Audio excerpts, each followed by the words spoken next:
here's a Research Tuesday article for y'all. So we're going to be talking about key performance indicators for college American football starters, an exploratory study done on 16 Division II football players. And in this Research Tuesday, you're going to learn why you have to actually read the fine print and read the full article, because although the name sounds great, it's not actually going to be what you think it was in the KPIs. They do use great technology and it's methods that you can repeat, but you're going to be really, really shocked at the results of the study based on it. And I'm going to unpack that, all of it, in this Research Tuesday article. You're also going to learn as I read. I do this live, right? I pull it up live. You can hear as I'm reading the article and walking you through it. So this will explain to you how you should be critically analyzing research when you read it. Make sure you're reading research. Yes, get textbooks, get blogs, get podcasts, get YouTube videos, but also start reading research and look at it critically, y'all. Let's dive in. All right, let's look at this University of Kansas study. Examines differences in strength by position among football players. This came out recently, Monday the 13th of January, from Mike Craig. So even casual football watchers tell you there's a difference. New study studying the age, subtle differences in fitness and strength characteristics trained in the eye. If coaches and trainers could point to the linebackers generally have upper body strength, Quincy Johnson, assistant professor, state of technology, offensive, defense, big skill positions, linebackers, quarterbacks, receivers study. Researchers conducted a battery of tests with 16 starters from an NCAA Division II. So this isn't on the Kansas football team. Okay, well, that was a little bit misleading. All were free of injuries. Even when the same sport, you have different body types. We know that.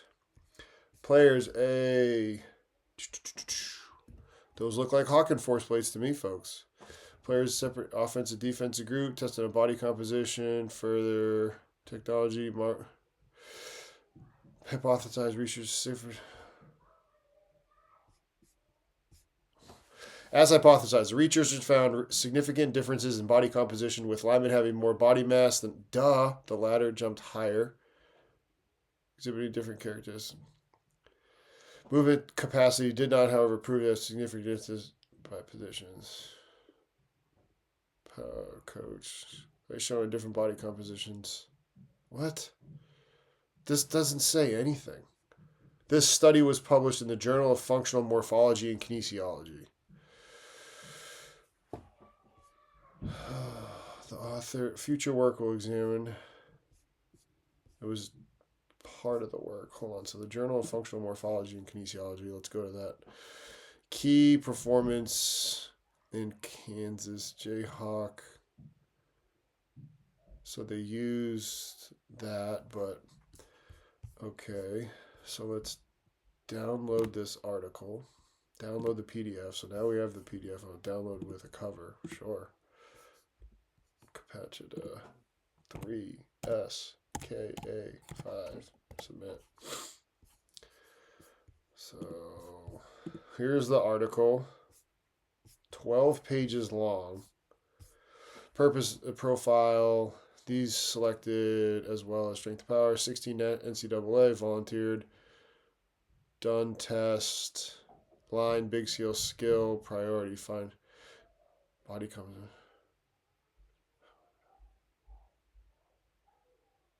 However, no significant differences were observed in joint kinematics, therefore.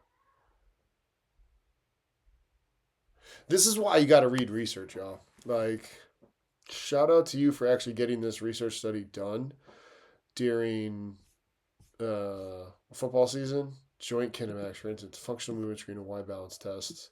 I don't understand why they got so popular. Like, it's nice to have something, but again, it's not actually. We all know that the FMS doesn't actually tell you, like, who cares how well somebody can do those FMS movements. It's nice to have them in your toolbox, but if you're just sticking to that, like, come on now. Body composition, materials, testing batteries. Data was collected 4 to 5 days prior to the start of practice. Hold on. This was only done on one day. All the subjects were free of injuries. Training sessions occurred 3 days a week. plyometrics, they did not meet the criteria of starters being excluded. The study design was a cross-sectional. So prior to the beginning of the season, they participated in a voluntary performance testing battery. They were all free, regularly participated, training sessions. The subjects who did not meet the criteria. So was this literally just one day of stuff? Athletes within the offensive group the first day, while the defense on the second day. Each group testing was completed one day in the following order: body comp, joint kinematics, strength, power. Upon the arrival, film testing, first height was standard. Additionally, the participants hydrated well, body composition, joint kinematics. So they used the DARI to measure joint. Subjects were to stand in the mesh with their feet. Bilateral squat. And it said using 23. What is 23 is? Health-related physical fitness, three-dimensional markerless motion. So that's where that came from. The subjects. So they did a squat, upright trunk, both arms, hands placed in front of the body. So the freehand front squat. Got it. So they did a freehand front squat. Had two trials. Then second trials are captured joint kinematics. Subjects were performed by an NSCA. Warm up. All phases. Warm up lasted 15 to 20 minutes. My God. Movement prep, dynamic warm up, potentiation. Okay, they did a potentiation, dynamic warm up 10, PVC pipe, body weight squats. Hey, look at that. See, I told you they were using Hawking Dynamics. Baby. It's the only way to do it, man. Best ones. I mean, I'm biased, but that doesn't mean I'm wrong, folks. Like, I'm biased to think that when I was at Iowa, we did things best. I'm biased to think that my wife is the best wife in the world. That doesn't mean I'm wrong. Muscular strength was assessed with the IMTP. Secured to the rack. Again, using those. Counter movement jump.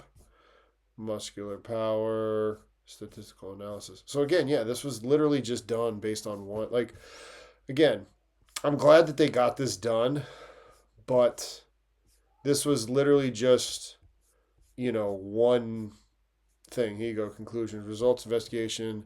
Furthermore, methods and the findings reported provide practitioners with actionables once identified. Authors suggested other members practice understand the physical profiles, collegiate football. So in short, when you look at this, I'll link the article down below for everybody. But when you read this, it's like, all right, cool. So they did testing with the football team before football season started. So they did it at the end of summer training before camp started. They had 16 players in Division II that did it. All right, what they did was they did body comp, a freehand front squat, they did an IMTP, and then they did a vertical jump. So that's the four things they did. And then they tried to compare, does body composition affect, how well they freehand squat? Because here we go, right here, key performance indicators for football, college, but it's not really true KPIs. When you when you read the article, key performance indicators for college American football, it sounds like, hey, what are we going to talk about? We're going to talk about O linemen needing to do more strength and D linemen more strength and skill guys doing more speed work. That's not what actually happened. All that happened was 16 dudes before camp started. They did body comp. They did a freehand front squat with a DARI. They did an IMTP on Hawking, and then they did a They did a vertical jump on the Hawking. And again, I'm glad they used the DARI and glad they used the Hawking Dynamics. And when they did the battery test and the body composition, right?